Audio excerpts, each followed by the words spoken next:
What's going on, guys? It's Karl here, back with another vid around WWDC. We just finished off over at the San Jose Convention Center, and this vid is all about watchOS 6, the newest OS that just dropped for your Apple Watch, which I've brought with me for this video. And of course, we've got 6 new features that you need to know about. The first one, which I don't think too many of us were surprised about, was the new watch faces. The first was a couple nice gradients. As second, we've got some new bold faces with larger fonts and very modern.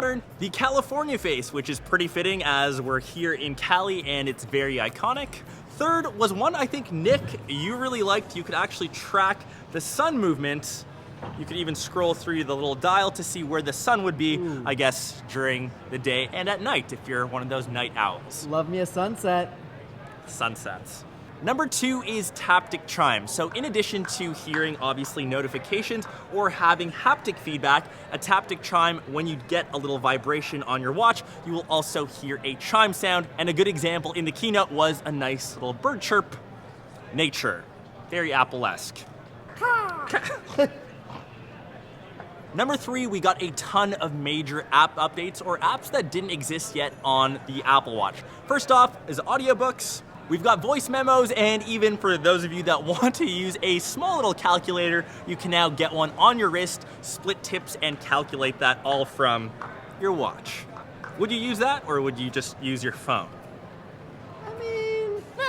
Fourth off, we now have independent apps that you don't have to download specifically on your iPhone to get onto your Apple Watch. That also means we now have an independent app store on your Apple Watch that you can scroll through and of course download to your heart's content, whatever apps those must be, and people are stoked as they have just left one of the conferences. Number 5 is activity trends, which is one of the main reasons why I still rock my Apple Watch. You can now get an aggregated view of your activity throughout the past month, and you can tell when you've been maybe a bit of a lazy bum, like Nick always takes rest days, and that just kind of helps you track when you're feeling a bit lazy, and you can compare other months and say if you want to step up your game, that's when you need to do so to get the gains. And last but not least is hearing health, and just as important as your regular day-to-day activity, hearing is something that you might not consider. Apple has now built that into its health app, so you can tell when you're listening to music too loud. You can monitor over a week, over a month of how much music in that harmful zone it is, and it even has a decibel meter rating, which lets you know when the music or whatever sound that you have is too loud. That's kind of dope, and something that I don't think too many people think about. Which ones are you most stoked about, and which ones will you probably end up using? Let me know, and more obviously WWDC coverage coming at you in one of my next vids.